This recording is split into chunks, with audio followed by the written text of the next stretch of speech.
Welcome to the Soulful CXO. I'm your host, Dr. Rebecca Wynn.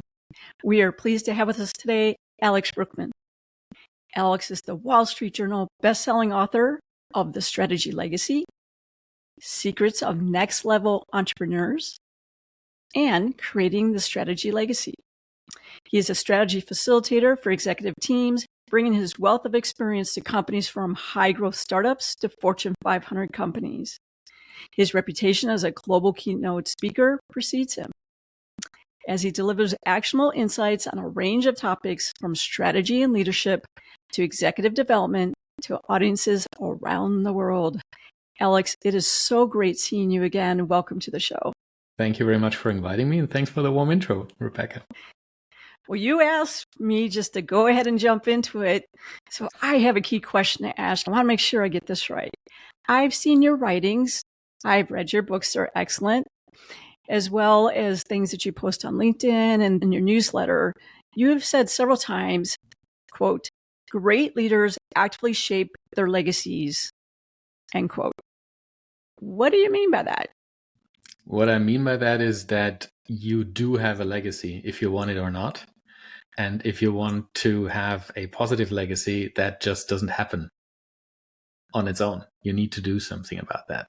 You need to embrace that challenge in a way. And legacy really is, I'm not talking about the house you hand down to your next generation. I talk about the legacy that you shape as someone who influences the lives of countless people. If you're a leader in a large organization, there are literally tens of thousands of people that you influence directly or indirectly. And that doesn't end where the employee base ends. These people go home, they have families, they have friends. How they leave their work, how they talk about work, how work influences them, shapes how they show up for their friends and families. And when I talk about legacy, I really talk about three different kinds or layers of legacy. The legacy you leave as a leader, that I already alluded to, kind of the culture that you create, the workplace that you build, and how you lead, how you influence people directly and indirectly. But you also shape the legacy of your organization as such. The higher you climb in an organization, the more you represent that organization towards society and all its layers, from politics to anything around responsibility that you take in social things and social questions. And obviously, those legacies are there. If you take a look around, any company you think about, they do have a certain legacy. They do have a certain, they have history with them, that when you think about it, about that history, certain things come to mind. And those things can either be really, really positive. Think about Patagonia. Their legacy is absolutely amazing in terms of environmental protection and the work environment that they create.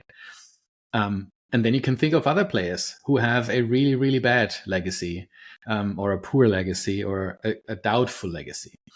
And as a leader, I strongly believe that it is almost unethical not to work on that legacy, because it's bottom line and financial metrics aside, it's what people will remember you for once you've moved on to the next company, or once you've retired, or maybe even long after that. One of the things I did not too long ago here, when I was thinking through my why and things along those lines, is I wrote what I would want to be remembered for. And a lot of times people don't do that company-wise, but you have a story along those lines, right? About a person reading an obituary that was about them, but it wasn't about them, but it changed their life. Would you mind sharing that with the audience? I think that's an excellent story.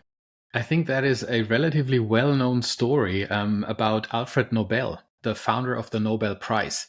And when you think about the Nobel Prize, you think about, oh, what a great person that must have been. Actually, Alfred Nobel had a really, really doubtful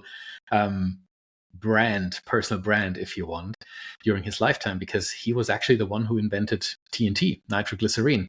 And that invention was being used for all kinds of terrible things, from gangs raiding banks to just all these terrible wars that held a tight grip on many European countries during the lifetime of Alfred Nobel. And when he read his own obituary, which was a mistake because actually it was his brother who had died, but the journalist made a mistake and he wrote the obituary about Alfred Nobel. He read the headline, "The Merchant of Death is Dead," and that shocked him to his bone. And from there, he already was a relatively grown man, an elderly person at that point, but he had a few more years to rethink the legacy that he wanted to leave behind. And what he then did was he put basically all his fortune into what then later became the Alfred Nobel Foundation, who is funding the Nobel Prize every year out of the interests of the fortune of Alfred Nobel to those people who have brought the biggest advance to mankind. So he kind of went from the merchant of death to one of the biggest beneficiaries of making humankind better. I always think that's a great story because a lot of times people forget that you can course correct and you can go ahead and change and you can learn. And people forget about that. You know, they might think they're 30 or they're 40 or they're 50 or they're 60 or 70 and they don't think that they can change. And that's a great story to show that. What do you tell people who feel like my company has been around for such a long period of time and we just run this way and we can't change the perception of us? One, if it's good, we'll never be bad. People will never think bad of us. Or if people have a negative brand reputation of us right now, I can't flip that around. What do you advise people? There are countless examples of that. This is just simply not true. There have been great companies that became, well, let's say, a little shady. One of my favorite examples is Volkswagen producing amazing cars, really, really high quality cars, very high standard and well known around the world. And then came Dieselgate and all the scandals that came with it. And I mean, there are ex-Volkswagen managers who sit in jail right now for that. Has this impacted Volkswagen's image? Yes, it has. Has it impacted the legacy of Volkswagen? Yes, it has. But that doesn't mean it has. So it can go both ways, right? It can go either ways at this point, depending on how leadership shows up and how they actively shape the coming years. Can have a big influence on their legacy as leaders. When you think back about the CEO and his leadership team that was responsible for the company around the time when Dieselgate happened, their names will always be, no matter what great things they did in the decades before, their names will always be ultimately attached to Dieselgate. That's a negative example. And then there are tons of positive examples where companies had a terrible reputation and over time found ways to shape the way that they show up, to shape public perception, and not through marketing, right? But through actions and through changing the way that they operate. And we have to remember that our lives are really short, to be honest, and the time that we have to make a positive impact on people is relatively short. And when I take a look at the leaders that I work with, some of them have less than 10 years at the helm of the organization before they then retire, maybe, or others might have had 20 years in several companies. And then there are a few that have had a long tenure at the helm of an organization. And I think 10 years, 20 years, even if it doesn't sound that much, actually it is a lot of time. It is a lot of time that you have to impact people in a way that they can show up differently at work, at home, with their friends. And you do have the opportunity to turn a company around in a relatively short period of time, to reshape how this company produces value, adds value to its stakeholder groups. And I mean, it's just a question of perspective. If I had 5 years at the helm of an organization, I would be excited about the opportunity to shape that legacy. It is enough to do that. So it really is the core walking the walk, not just talking the talk. Exactly. a lot of times companies, as you alluded to, it's our branding for the website, our purpose, our vision, our mission. And personally, I'm so over it.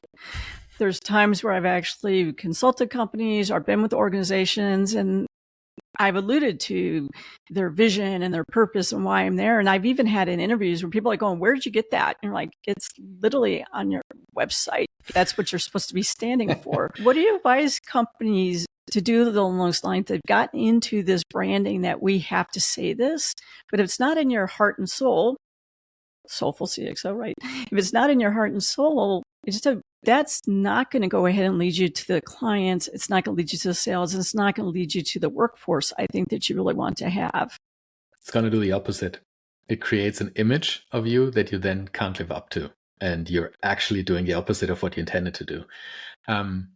A lot of the work that I do is around organizational identity. So as a strategy facilitator, obviously people think of strategy first. And yeah, that's the core.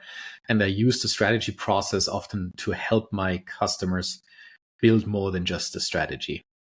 And that will touch things like, who are we? Like beyond the strategy, who are we as an organization? And then we would often talk about, how do we show up? What is the culture that we create? What are the pillars of culture, like behaviors based on values? What are these values? And then often they would be like, yeah, we have these 3-4 values. They are on our website. And I look at them and they're purely moral values. They have no uniqueness to them whatsoever. They're basically just saying, we're decent human beings. That's all that says. There's nothing unique about it.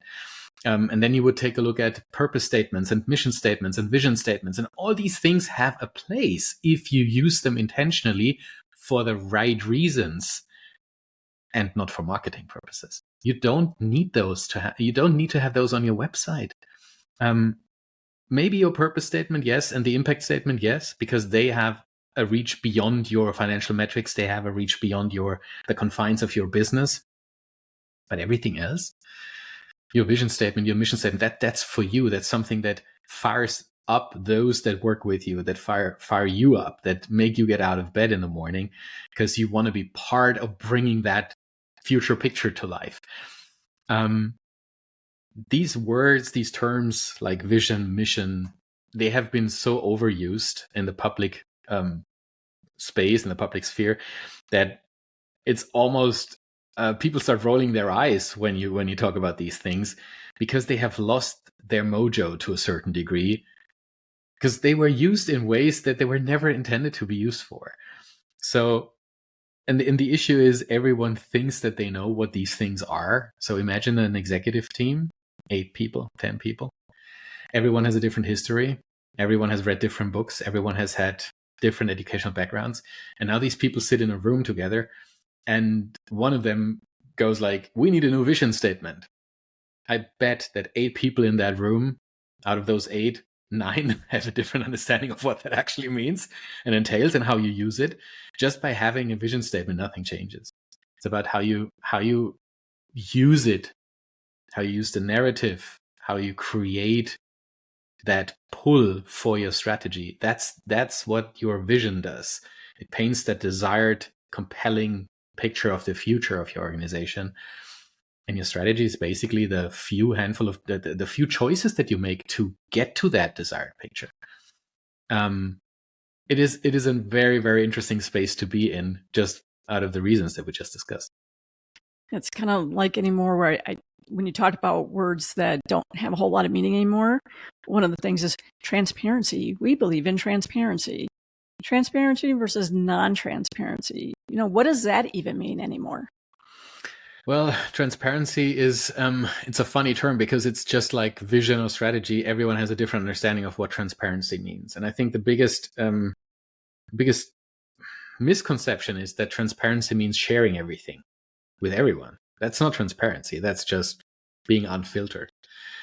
Transparency means I understand what someone, for example, in my team, what type of information they need to be able to do their job and to understand the bigger picture and to give them direction and space to self-steer. Transparency does not mean I overshare, I over-communicate, I tell you more than you need, I tell you everything 10 times every day. That's not transparency.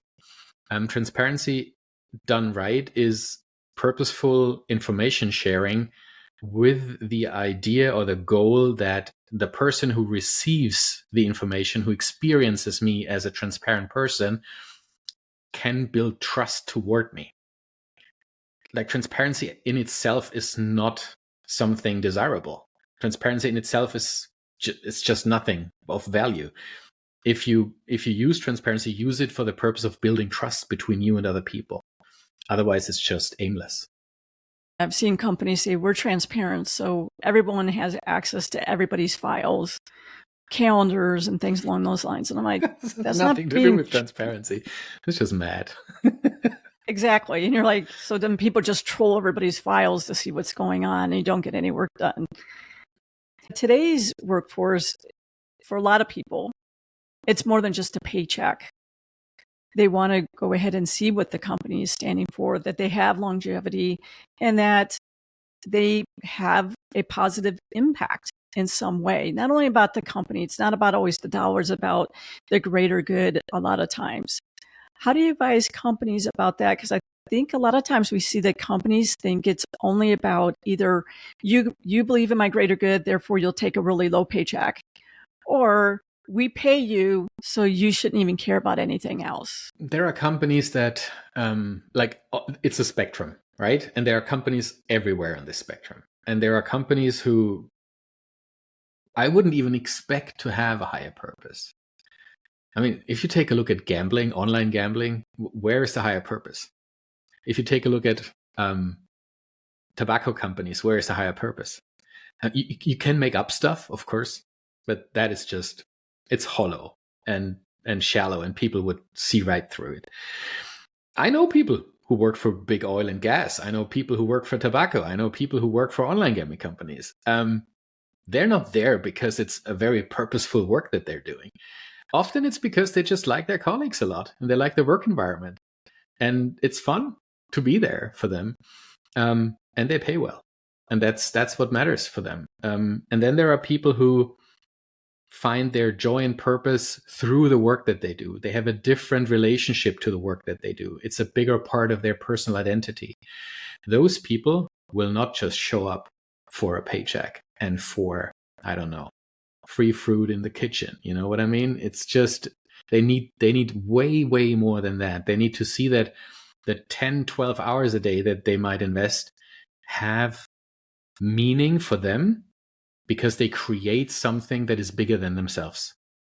And being part of that creation process is just super important. So I would never go out there and be like, every company needs a purpose because it attracts the next generation of young people. They need that. That is just brushing everything with the same brush in the same direction. That's just not true.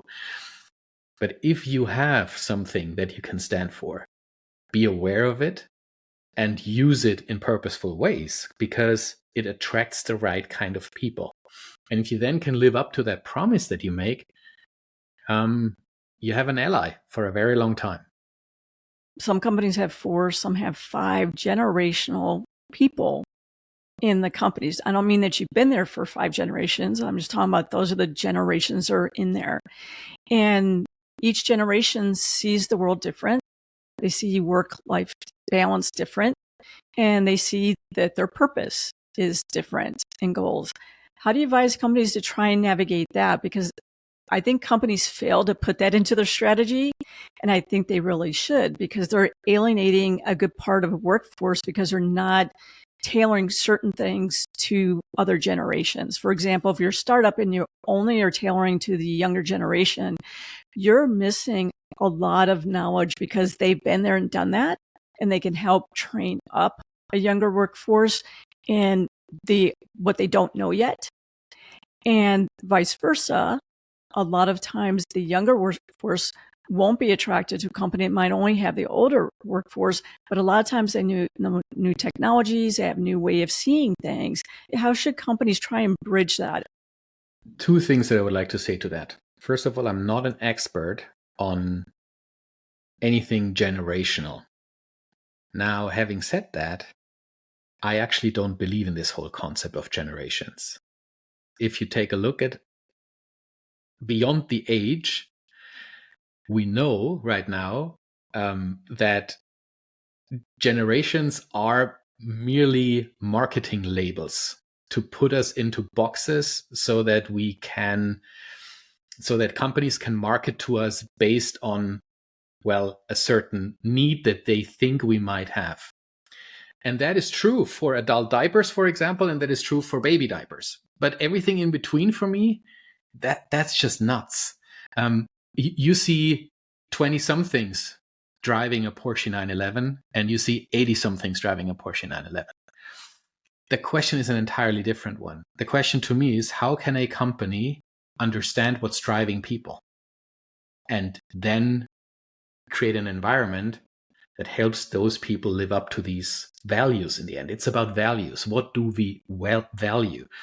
As human beings, we all value the same things. We just put different labels to it. And if we dig deeper and deeper and deeper, we will figure out that at some point it comes down to 2 or 3 fundamental things. If I ask you what your values are and you give me 2 or 3 values that drive you, my question would always be, what does that value give you?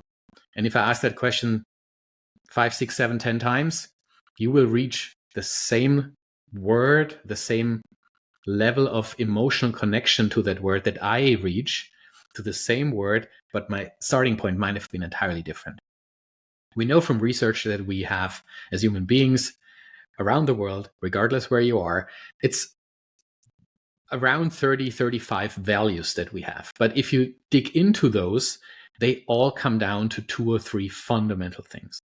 And if we understand those fundamental things, or if we understand that fundamentally we are not really different, we just have different ways of articulating it and what these things mean to us, then we realize age, generations, they disappear to a certain degree. And what we can then do is look beyond that and understand on a deeper level why someone is here. Why is someone who's 70 years old, who doesn't have to work, why do they still work? Why is someone in their 30s who might be 40 years younger, why can they work well together? It has nothing to do with generations. It has to do with seeing through those labels and understanding that as human beings, we have something to contribute.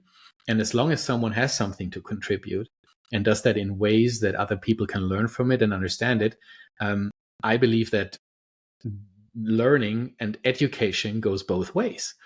So I would say, as companies, we need to get rid of those labels and the thinking of generations. Generations, yes, they do have tendencies. We do see tendencies that they think certain ways, that certain things matter more to them than they did before to other generations. But fundamentally speaking, we're driven by what we value. And what we value is fundamentally the same thing. It comes down to the same 2 or 3 core things around being loved, being accepted, feeling safe.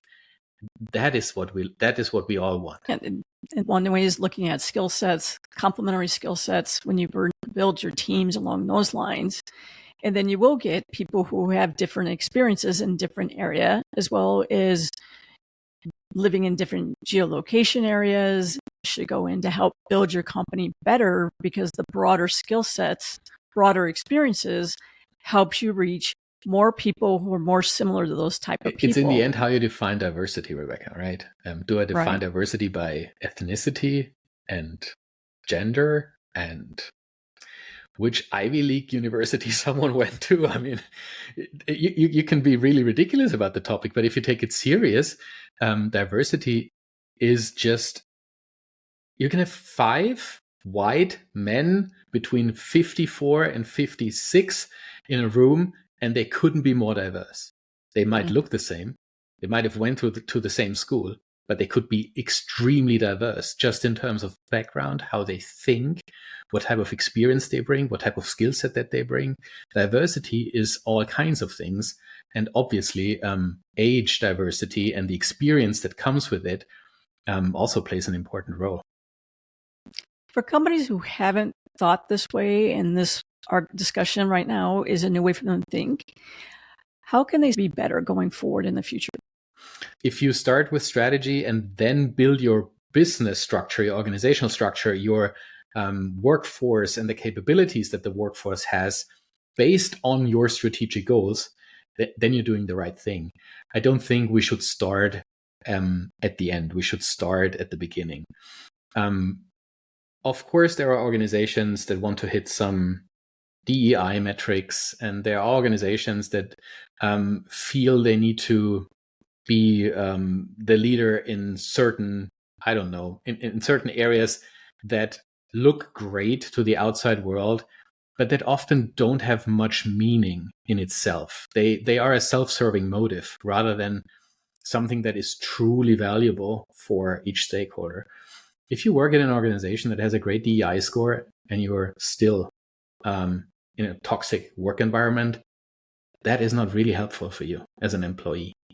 So I'd rather work for an organization that can tell me clearly what my role is and how that role contributes to the bigger picture, how I will be supported in learning and developing in ways that I can do the best possible job so that I can find satisfaction and motivation, and through that belonging in shaping the common success. That to me would mean way more than just looking at a company website, seeing great purpose statements, seeing great DEI metrics, and a great place to work badge. Do you find a commonality when you work with startups and larger enterprises that there is a certain area that they seem to consistently be lacking in that they need to work on? Oh, that's a good question. There are some similarities, interestingly, that if you think about it for the first time, you probably wouldn't think about.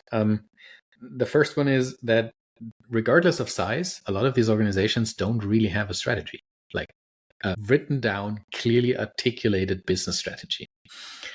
Now, the reasons are entirely different ones, obviously, whether you are a startup, maybe just around for 2, 3, 4, 5 years, maybe, versus being a Fortune 50 company.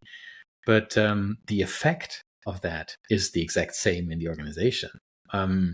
What we typically see is when organizations are completely overloaded, when people are starting to burn out, when they have to-do lists that are just a mile long, and whatever they do, it just doesn't get any shorter. These are symptoms of the same problem. And that problem is often that there is no clarity about what the priorities really are. And if you think about priorities from an organizational perspective, we're really talking about strategy, because strategy is the handful of choices that you make to win in your marketplace, as Roger Martin described it.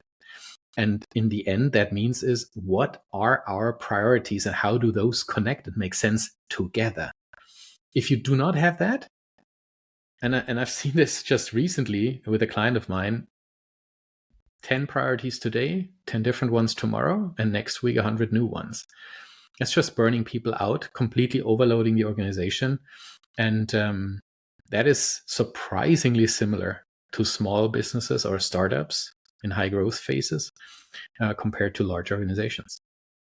Fortunately, our time is totally run short. I want to thank everybody for joining us on this episode, and thank Alex for being here. Please go ahead and look at the descriptions. You'll have all of his contact information. You'll also have links to his books and other articles along those lines. Subscribe to the Soulful CXO Insights newsletter. Please like and subscribe and share this show. Alex, thank you so much for being on the show and sharing your insights and your wisdom with us today. It's been a pleasure. Thank you very much, Rebecca, for putting the Soulful CXO show out there. Great content.